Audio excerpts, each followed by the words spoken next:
Hello, we're rolling into another episode of the DRH show. As usual, in each episode, I'll be talking to interesting people within psychology, mental health, and wellness. Today, I'll be joined by a senior teaching fellow from UCL, Dr. Leonardo Bevilacqua. Thanks for joining me.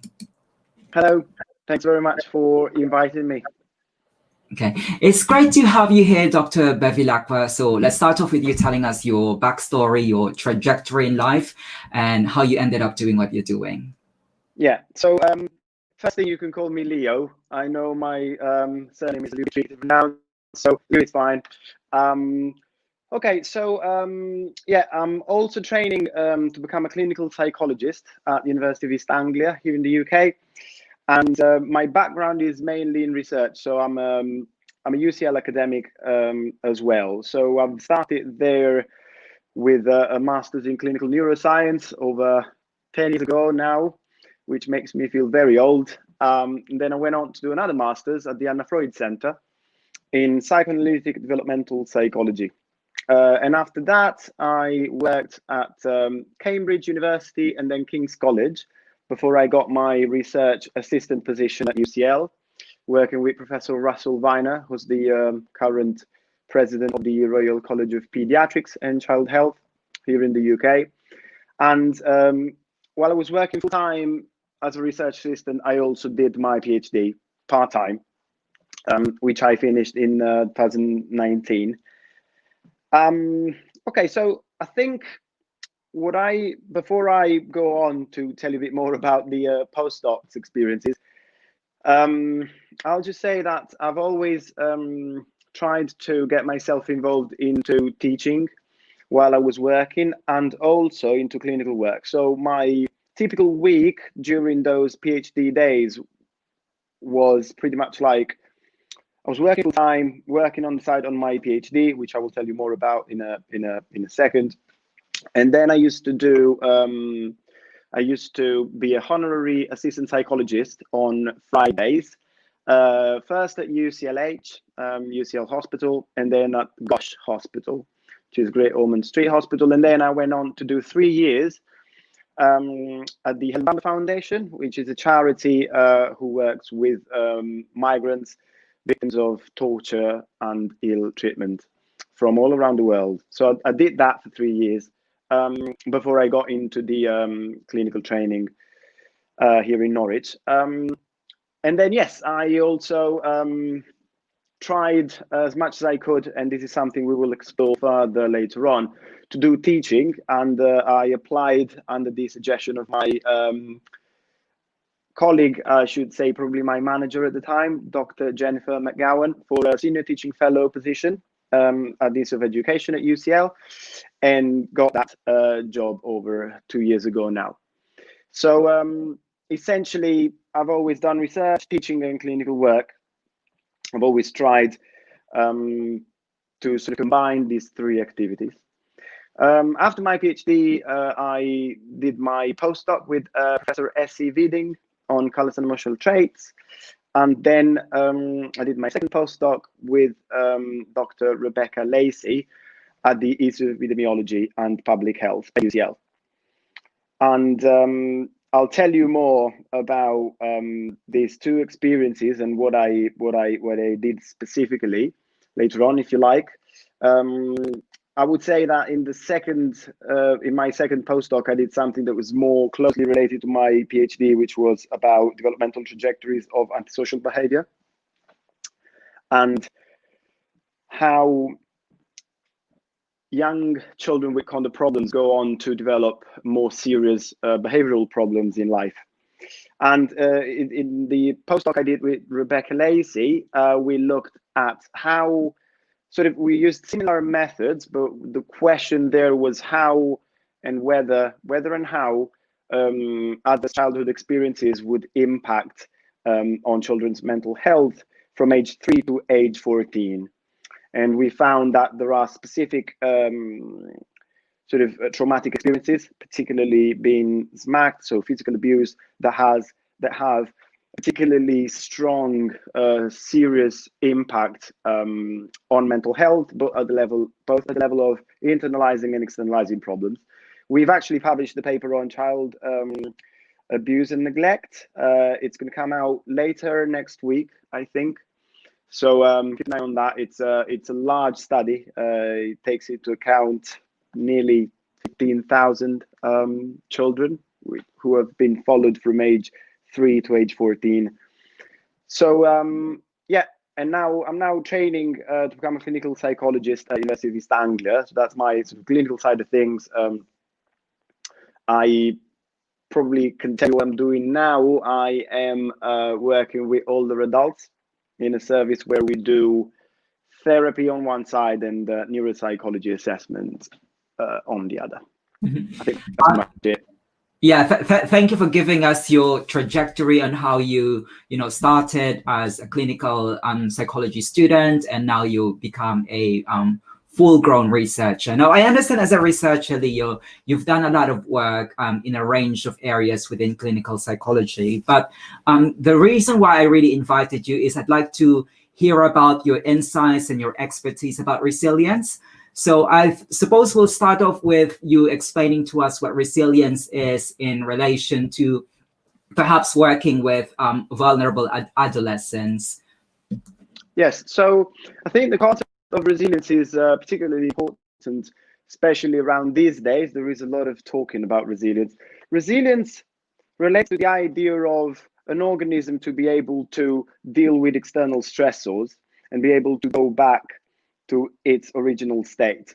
Now, in psychology and in psychiatry, we call somebody resilient somebody who was able not to deteriorate after a single or actually multiple traumatic experiences. So somebody who goes through multiple traumatic experiences in childhood, who comes from a poor socioeconomic status, who has had, for example, bullying experiences, who then go on not to develop mental health problems, we would call that individual resilient. Obviously, it's the opposite of vulnerable. Some people are particularly vulnerable, so even little stressors may have a huge impact on their lives. So I'm obviously simplifying things a little bit, but that's what we mean, particularly in our field, by resilience. And Leo, based from your experience working with a range of vulnerable population, could you give us some factors that contribute to resilience? I understand you already mentioned earlier something about social support. Is there any other factors that contribute to someone being resilient? So I think I'll tell you a bit about some of the work that we did with Professor Russell Viner on schools. So I think that it's particularly important to consider schools as a very important element that can play a role in the development of mental health problems and can actually act in a positive way and can lower significantly the risk of adolescents developing behavioral and mental health problems. So for example, factors that play a role there would be going to a school where the young person feels understood, feels listened to, a school that has positive values, a school that promotes, for example, working together. These are important factors that may play a role in terms of the young person not feeling alienated, for example, or in terms of the person feeling part of a community, feeling part of something, and then taking responsibility for his or her action. So I think if there was one area where I would put my attention on, would be schools. Schools have an incredibly important role in making individuals more resilient. And have you done previous resilient research in the past? And could you also talk about the latest trends about resilience research? I think more recently, one of the strengths in terms of resilience research is that there are many measures that are used to objectify, pass me the term, resilience. So there are multiple questionnaires and it's a difficult concept to understand. So we need multiple tools to use in order to understand the different aspects of resilience. That's certainly one thing. The second, I would say, and that applies to several areas in clinical psychology and psychiatry research, is the idea of longitudinal or longitudinal research. So the idea of understanding how resilience develop, or for example, what are the factors that have a negative role on resilience across the lifespan. So that's probably one of the strengths in resilience research, which obviously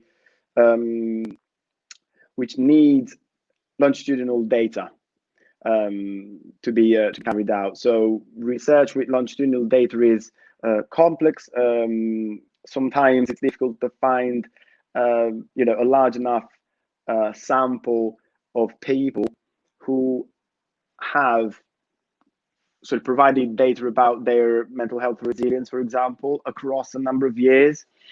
So I think that's these are probably the two of the many aspects that I would highlight in terms of resilience research of the past few years. Brilliant. And of course, it's not just all about research, but it's also about having application of what you do. So could you tell us what's the application of resilience research? Say, for instance, mental health, a range of mental health issues such as addiction, or how does it relate to your work with adolescents? So I think this is a particularly important question, because it really puts the attention on the idea of the relationship between research and clinical work. So I would start with saying that it's certainly not particularly easy to translate research findings into clinically relevant changes, or translate that into clinical practice. It's extremely difficult, and there isn't an actual science that tells us how to do that. We have information about what factors we can work on, for example, schools and how students feel at school, what aspects are important for adolescents to develop resilience. But obviously, it's very difficult to understand what is it that needs to be done in the real world, or how to do it in order to foster resilience in young people. So I think, and in this particular area, I think teachers are particularly important, and probably they are the best people to talk to, because they have many years of experience working with young people, and they sort of follow them for a number of years, and they see them every day, and they can identify factors that may play a strong role in their life. And it could be having a teacher who empathize very much with students, who understands what their interests and passions are, and establish a good, meaningful communication with them. And these could be very, very important aspects of schooling, and this may change the life of young people for good. Because let's suppose, let's think about this in real world terms. So, for example, it must be quite frustrating to be a young person who's got an ambition which is not recognized by adults in the family or at school. And if we think about somebody picking on that and identifying that and fostering that and encouraging the young person to spend time and energies, for example, I don't know, studying something that is not part of the school curriculum to prepare for university tests and get into that particular course, or showing that we believe that particular person will be successful, that can be thought of as a very important factor which may change things positively and for good. So just to summarize, I think these are very difficult things to study in research. So we've done that in a work that has not been published yet, but we've seen how school atmosphere can be particularly important and can have an impact on trajectories of antisocial behavior. So we've seen that those young people who are at risk for antisocial behavior, so who actually behave antisocially, if they go to a school where they have a good relationship with teachers, where rules are clearly defined, where they feel listened to, where they feel like they belong to that school, they are a much lower risk of forming antisocial behaviors later on, or, for example, to be not in education, employment, or training later on, compared to those who go to schools where, for example, they don't feel like they're part of a group, or they don't feel like they're listened to. So these actually tell, and the risk can be decreased by 20%, which is an awful lot, actually. So this is an example of how difficult statistical procedures can tell us a bit about what are the areas that we should work on. We, meaning researchers, clinicians, and teachers. It's clearly important that we do evidence-based research in order to support adolescents, especially vulnerable adolescents, and it's also important that we establish a sense of belonging. We promote a sense of belonging for adolescents. Absolutely. Now, Lee, I just want to move on to other areas that you work on. I was navigating your university page, and I understand that you also do research about callous and unemotional traits. So if you could just explain to us what exactly is callous and unemotional traits, and how does it relate to working with adolescents? Okay, so yes, I've worked, as I said, I started with my PhD looking at developmental trajectories of antisocial behaviors.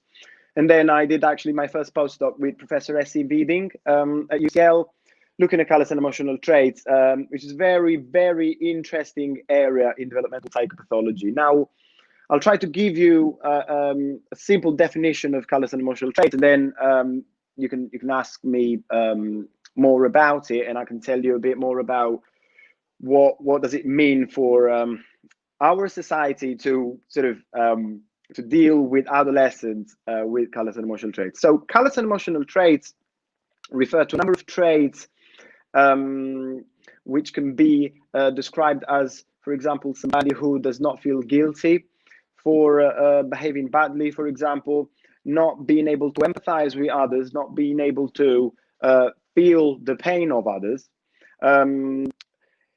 Usually, young people with callous and emotional traits are very manipulative. Narcissism is also associated with callous and emotional traits, although it's a distinct concept. And if we want to simplify this, however, there is a certain degree of error in making this simplification. We can look at that later on. But if we were to simplify the idea of callous and emotional traits, we can say that it's the precursor of psychopathy in adulthood. Now, the interesting aspect here is very much to do with the nosological aspect of psychiatry. So essentially, you can have psychopathy as a specifier of your antisocial personality disorder diagnosis, which can only be given after age 18, while callous and emotional traits refer to a very, very similar construct, although not exactly the same, but for children and young people. Okay, now just to reiterate, so psychopathy, I think the best way to understand psychopathy and to actually summarize what psychopathy is to actually go back to the etymology of it. So it comes from Greek, and obviously it's made of three parts. It's psyche, a, pathos. So it's interesting, which is the a, which essentially it's a no in Greek. It's the negative form of what comes later, is lost in the English translation, even in the Italian translation, for example. So essentially it means a mind that does not feel, a mind that cannot feel. And that's essentially what psychopathy is about, is somebody who's really not able to be empathic. Empathy is the same thing, empathos, to feel inside and to feel like others feel. So somebody with high levels of psychopathy is essentially somebody who doesn't really care about others, who never feels guilty about bad things to others. Is somebody who's quite likely to be aggressive, or more likely to be aggressive compared to somebody who doesn't have psychopathic traits. Let's put it that way to be more precise. So colors and emotional traits can be seen in younger age, and they are obviously predictive of psychopathy later on. So I think yeah, that should give you a relatively clear sort of introduction to colors and emotional traits. Again, just to be precise, it's not 100% correct to say that colors and emotional traits are the same thing of psychopathy, but actually earlier on. But to simplify things, obviously we don't have much time, and it's not going to be like a whole lecture on colors and emotional traits. I'll just sort of put it there so that people can sort of, you know, have a bit of a start, and then look into it, knowing what it is about. I suppose what I'd like to clarify to you, Leo, is how does callous and an emotional trait, how does it relate to conduct disorder? Because it sounds to me, when Yes. you're giving symptoms, the characteristics, it's sort of related to conduct disorder. So how does it relate? So that's a very interesting question. So essentially, we know that young people with conduct problems, which is not the same as callous and emotional traits, young people with conduct problems are more likely to display callous and emotional traits compared to those who do not display conduct problems. So the relationship is complex, but I would focus on a couple of things which I think are important. So kids with conduct problems and callous emotional traits are a higher risk of negative outcomes later on in adolescence and in adulthood. So if you have somebody who's very aggressive, who breaks rules, who you know, gets into fights, who steals, who lies, that's a very important component. And he's also very callous, and lying is part of callous and emotional traits, then that would be a higher risk statistically. We know sort of in general, it doesn't necessarily apply to the specific single case, but in general, that would predict sort of more problems 10 years, 15 years down the line. We also know that callous and emotional traits are more likely to be heritable in people with conduct problems. And to understand this, I would send you back to a paper published by S.C. Viding in 2005. That's the first version, and there is a second version in 2008, if I remember well, where this relationship between the heritability of callous and emotional traits and conduct problems is very, very well explained. It was studied on at I think with colleagues at King's College. So the relationship, it's quite a close relationship between the two, but it's important not to make the mistake to think that all those who have conduct problems also have callous and emotional traits. Callous and emotional traits can occur in people without conduct problems, and in this respect, I would actually cite Professor Peter Fonagy, who once said in a talk, departmental talk, something very interesting. It was a bit of a joke, but it sort of serves the idea. So if you have sort of conduct problems and callous and emotional traits, you're likely to become sort of a serial killer or a criminal or something very violent. If you don't have conduct problems, but you display some degrees of callous and emotional traits, you're likely to become head of department. And the reason for it's sort of like those with callous and emotional traits, they care about themselves mainly. They don't care about others. They don't feel guilty to do bad things to others. They can easily lie, and they can easily manipulate others. And for that reason, they are more likely, sometimes it's obviously a bit of a stretch, but they're likely to sort of succeed in certain scenarios. It's I don't know whether there is a book about this, but there is this idea of CEOs of big companies displaying or being likely to display callous and emotional traits, because to be able to fire people, to sort of lie in order to, I don't know, get money from here or from there, or to sort of do this kind, not that CEOs lie, but it's just like having that level of ambition and being able to do certain things might take certain level of callous and emotional traits. So CEOs out there, don't hate me. I'm not saying you are psychopaths, but there is this sort of idea. And again, I'm just saying this to simplify things a little bit, because clearly this is sort of not necessarily a lecture or strictly speaking an academic discussion. But yes, that's the overall scenario. So just to summarize and to conclude, answering your question about adolescents, if an adolescent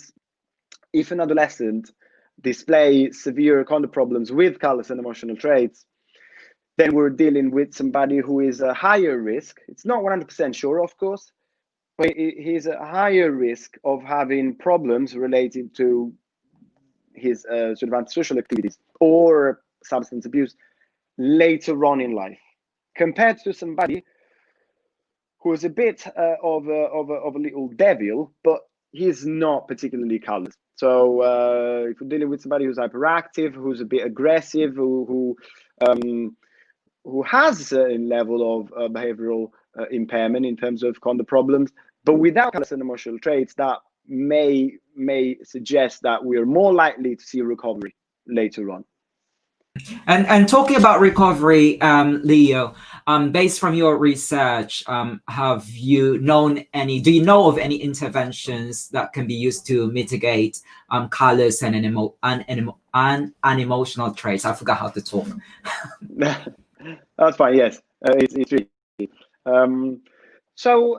Personally, I haven't done anything on intervention. It's something very interesting, but I personally am not probably the right academic to talk to in terms of sort of looking at what interventions work. For what I know and for what I've read, interventions tend to be systemic, meaning you can't obviously work on a single adolescent and leave out his family, his background, his friends, his school, and hope to have a good outcome. It's extremely difficult. So that's certainly one concept, very general concept. If we want an intervention to work for callous and emotional traits, we need to intervene early. This is a very, very important concept, which pretty much everybody in medicine and psychology knows. Intervention is more likely to work if it starts early. And obviously the causal mechanisms that may explain these are very complex, but I'll just sort of try to highlight this idea of, if we intervene early, we're more likely to build the skills for somebody to then go on to a different trajectory. While if we don't do that, of course, as human beings, we tend to be very consistent. So the longer we spend doing something, the more difficult it's going to be for us to change. So think about somebody who starts getting involved in delinquent activities at age 14. Now, if he's not helped by the age of 24, he probably hasn't finished school. He has gone to jail several times, excuse me. And at the age of 24, it doesn't really have a lot of possibilities to change, because a number of things happened that brought him to a point where it's going to be very difficult to sort of, to be extremely successful in life. Again, this is not sort of it's not 100% sure. It's just, the idea is just, it is less likely. Now, if we intervene early, let's say in school, then we're more likely to build the skills for him to change. So, for example, he goes to a school where he's got a number of teachers who are interested in him and in what he does, and they see like he's got potential to do something. They encourage him to do whatever, to play an instrument, for example, and then he starts doing that. And he thinks more and more about playing his drums or his guitar instead of going out and stealing things or having fun hitting others, these sort of things. So this could be sort of thinking about a potential example in everyday life. Yeah, I'm just like sort of thinking out loud about what could be the real life scenario. This could be one of the potential points of change. And if that change happens, we will have what is known in development psychopathology as a positive developmental cascade. So that will bring about a number of events and circumstances which will sort of reinforce the likelihood of him staying on that positive trajectory.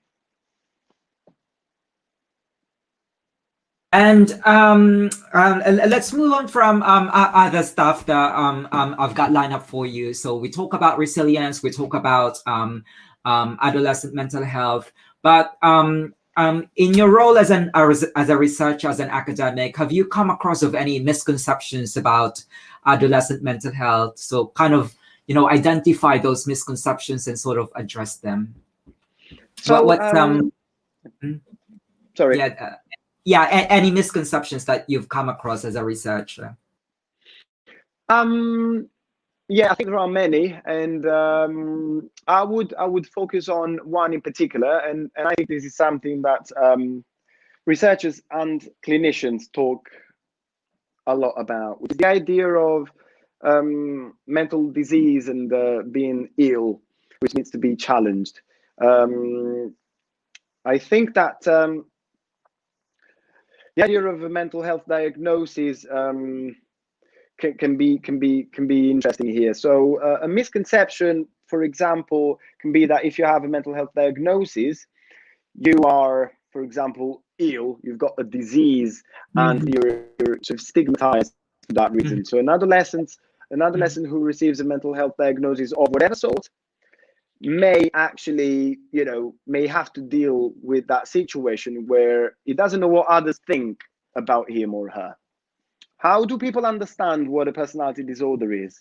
How do people understand what it means to have callous and emotional traits? We don't know. These are difficult concepts to understand, and we're actually not sure how people understand them. Sometimes we don't know how other colleagues in academia or in clinical work understand these difficult concepts. So I think in particular, to be more specific, particularly in terms of common problems in adolescence, I think a misconception is that these people cannot be helped, or that they are sort of somehow evil and they were born that way. And this is particularly serious. And I think that usually we know that these people, these young people doing sort of behaving badly, let's say, have multiple trauma histories behind them. So that's something we need to consider when we think about, for example, who they are, where they come from, and what kind of difficulties they may have. One idea is that they do need help. Sometimes their behavior is an expression of is asking for help or asking for attention. Obviously, it can be that way. That can be the meaning associated with their behavior, not necessarily that, but it obviously shows that there is a certain level of distress. This is very, very, very important. So I think it's important to listen, to sit down and listen to these young people, and to try to understand what's the sort of epistemology, let's say, what's the meaning associated with their behavior, why they behave that way, what they're trying to gain, why do they do it? Is there anything that we can do in order to, make them change? So this is the misconception. It's like well, they have that problem, and let's just get rid of them, or let's just like marginalize them. That's going to make things worse. So Mhm. yeah, I think that's probably the misconception. It's like, he's like that, he's never going to change. That's a misconception, which I think we should think about. Now, I'd like to touch upon those language that you mentioned, like born that way, beyond help. So, based from your work as a researcher, have you observed that there's sort of change from public attitude when it comes to adolescent mental health, or there's still a lot of work to be done, coming from researchers such as yourself? So I think there is an incredible lot of work in adolescent mental health, which is great, particularly here in the UK. And that really shows that people are listening and recognizing the importance of mental health, particularly in young age. There should be more. We need more money and more resources to be put into mental health research, particularly in young age. And the reason why I'm saying this is because, as we said earlier, we know that the early intervention is associated with better outcome. The earlier we intervene, the better. So I think that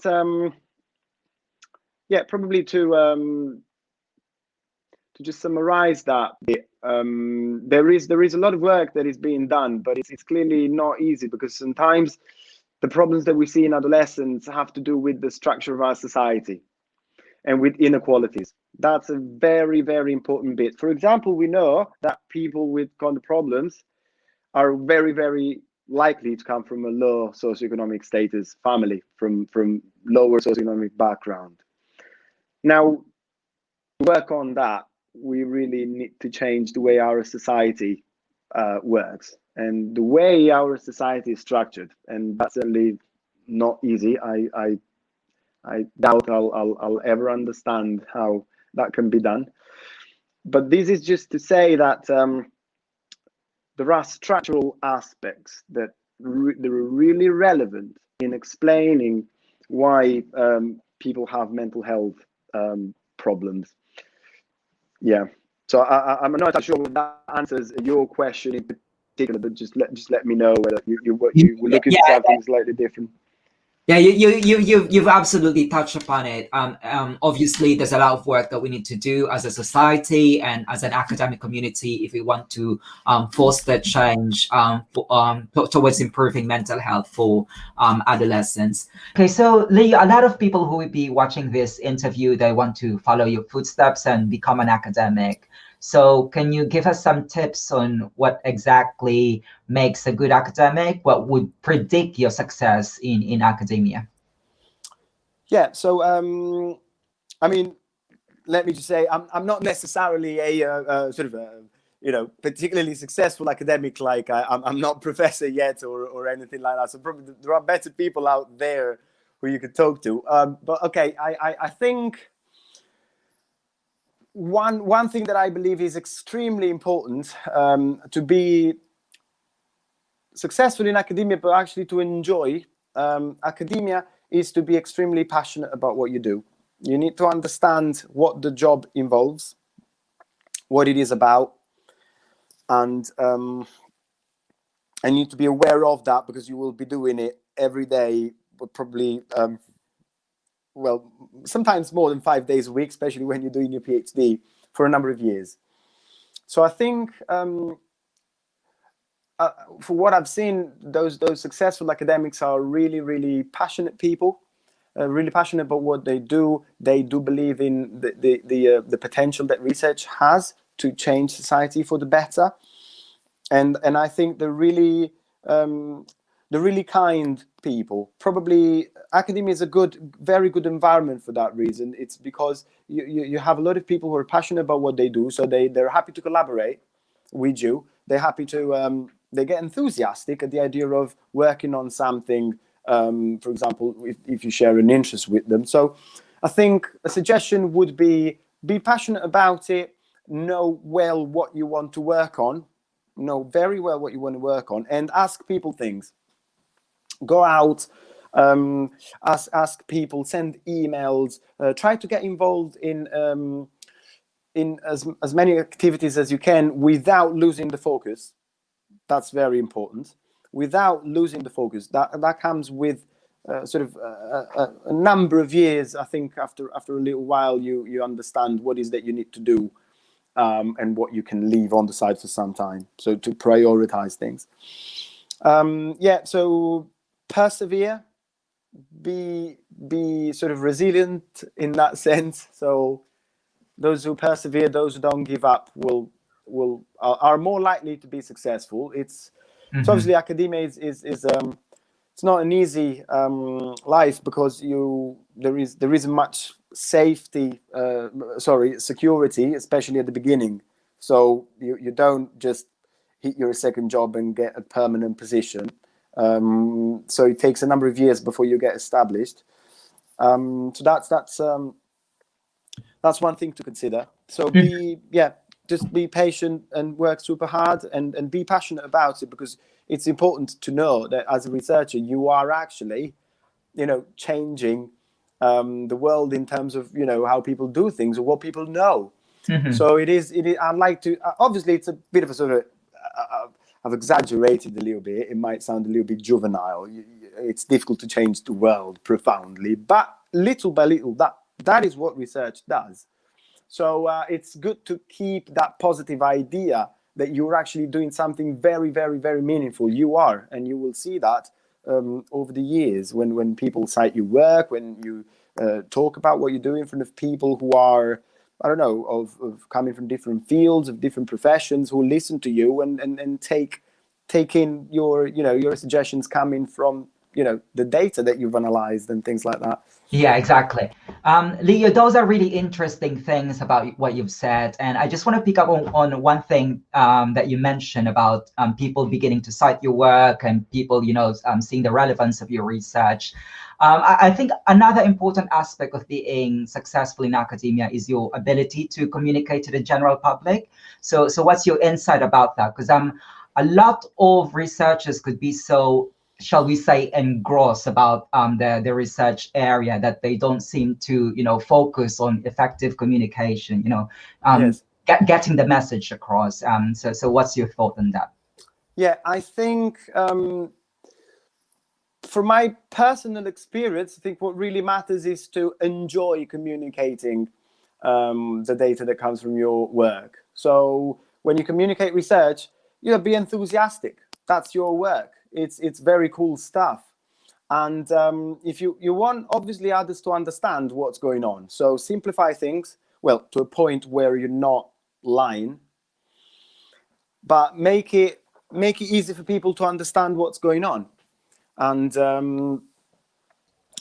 I think the second point, which is very important, is to make people understand that there is a real life implication for what you do.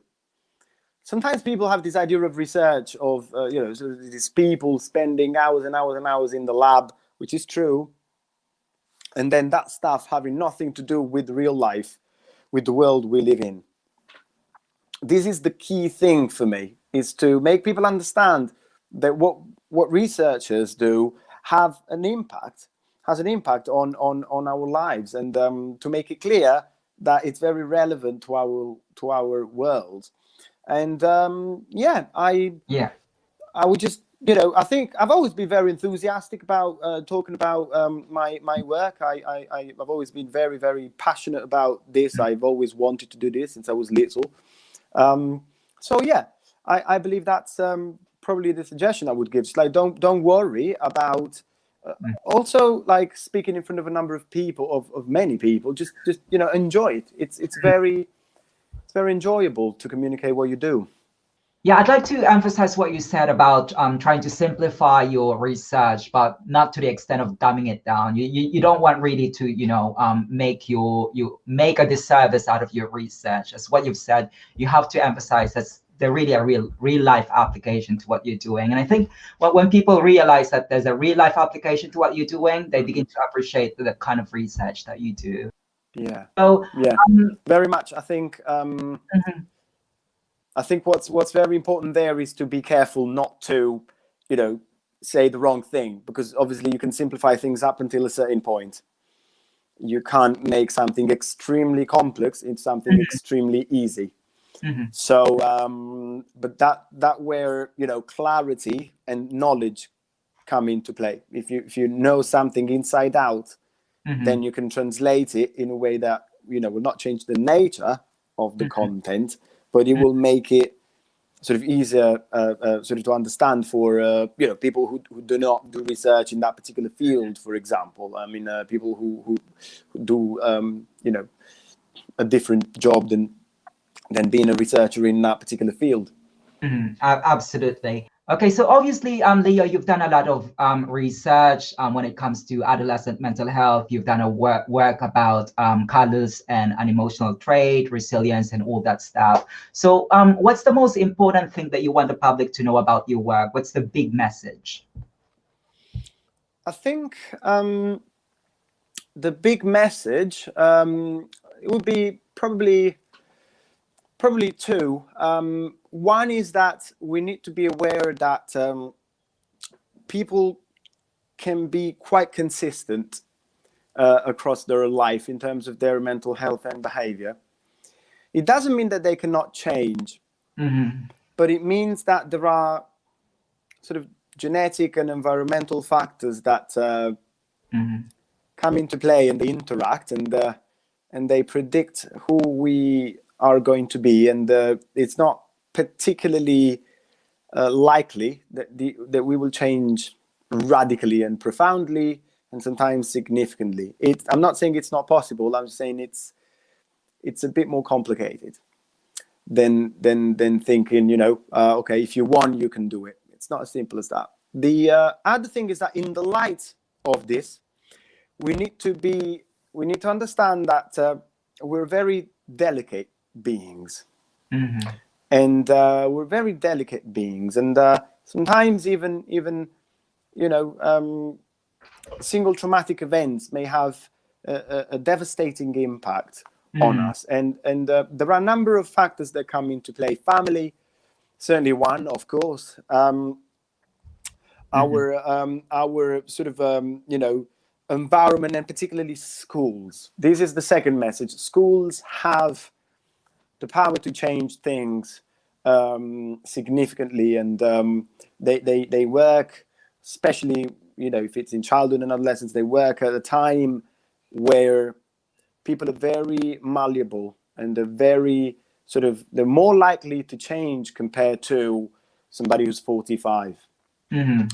So I think the message there, the two messages are, it's difficult to shift from one trajectory to the other. It's very, very unlikely, let's put it that way, that that somebody who's experienced multiple traumas for many years will will be much happier than somebody who's had a relatively positive experience in childhood. And again, it's just a matter of stats. And in the light of this, that tells us how vulnerable, how fragile, in a way, we are as human beings. And to enhance resilience, we need to think about ways to protect people on one side, and to to have systems there, so friends or schools, again, as I said, which work on their strengths. Systems that identify their strengths, who listen to these young people, who understand why they do what they do, why they feel. And that can help us in making them flourish. And it could be somebody who just listens to them, or a teacher who encourages a young person to pursue a certain professional path, or a certain university course, whatever it is. But schools have a huge power. Schools have a huge power. That is really an important message for people to realize the importance of support system, and the importance of giving people a chance to improve their lives. Now, clearly, being a researcher is very hectic. It's very busy. So I'm just interested to hear from you, Leo. So how do you relax? What's your de-stressing outlet? I think for me personally, I ride my bike a lot for hours and hours sometimes. I think I like that. I think people do all sorts of different things. Just do something that you like. And I think an important aspect, especially if you teach, do research and do clinical work, in like in my case, like many others, is to try to really not lose your interests and passions. Try to just take some time to do what you like, especially at weekends, because it's easy to work over weekends if you are an academic. Sometimes we do that. I'm guilty of doing that. I think that's just sort of force yourself to take time off sometimes, or this is very important, know your limits, learn how to feel yourself, your mind, your body, and be aware of when you don't feel particularly good, when you shouldn't push too hard, to sort of take a step back, because it's something that we forget how to do. It's got to do with our sort of society in general. I mean, we all work a lot. And that's I mean, it's something we need to think about when we don't feel like we are our best, to think about what is it that we need to do to sort of stop and take a breath and think about how to sort of rest and relax. But when it if it's about what I do, I mean, I just these are the things that I do. I've been playing the drums all my life, not playing that often now, but you can have whatever sort of interest or hobby, just do that. It could be swimming, or it could be I don't know, going on the track with your motorbike. That's cool. Just do a bit more of that when you're very, very stressed out. Absolutely, that's really important. You take time to distress yourself, whether riding a bike or playing the drums. That's absolutely important as a form of self-care. Now, Leo, what do you think you would be doing if you didn't work as a researcher? I mean, I do research, sort of. I do research, and then I'm involved in teaching, and now I'm training to become a clinician. So if you didn't do that, what do you think you would have become? Would you have it's quite difficult to think about not doing any of these three things, to be honest with you. I can't. I would be probably gone into professional, music, into becoming or trying to become a professional musician, I think, because again, for me personally, psychology has always been the thing. Like I can't remember of a time where I didn't know what I wanted to do. I've always been very clear about this. I've always wanted to work with people, and I'm curious about people. I want to learn about them. I want to hear their stories. I don't know. I've always been like that, really, since I can remember. It's just like something that has always been with me. So I think, it's difficult to think about not doing research in psychology, or not teaching psychology, or not training to become a clinical psychologist. I don't know. Maybe I would just be, I don't know, riding my bike, probably, but I don't know whether that would pay the rent. Probably not. I don't know. That's the only thing I can think of. Being a professional musician, or a wannabe cyclist. Yeah. That would pay the rent, being a cyclist and being a maybe, yeah. I don't know. Yeah, but you've been on a different trajectory, and you seem to enjoy it, and I think that's what's more important. Finally, Leo, what else is in the pipeline? If people wanted to reach out to you, are you on social media, or do you have any other platforms other than university page? Well, they can drop me an email. I've got a small Twitter account where I sometimes post the papers that come out, so you can add me there. I think, in a few days, I'm going to post my child abuse and neglect article.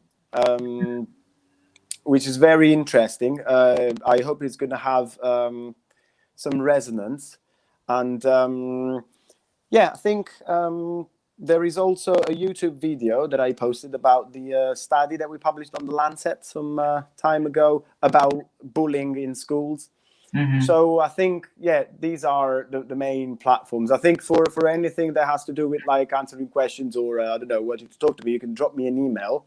Otherwise, yeah, add me on Twitter. I usually follow people back. I'm not a massive Twitter user, I must say, but I hope it's gonna grow over the next few years. I'll probably have to spend some time trying to think about how to use it properly and reach sort of a bigger number of people. But yes, these are probably the main channels: Twitter and email. Thank you, Leo. So what I'll do is I'll put the link on the note description so that people who want to follow more about your work, that they can follow you on Twitter. That'd be lovely. Thank you. Absolutely. Dr. Leonardo Bevilacqua, it's a pleasure to have you here on the DRH show, and I look forward to hearing more about your work. Thank you very much again for inviting me. Thanks very much. Thank you.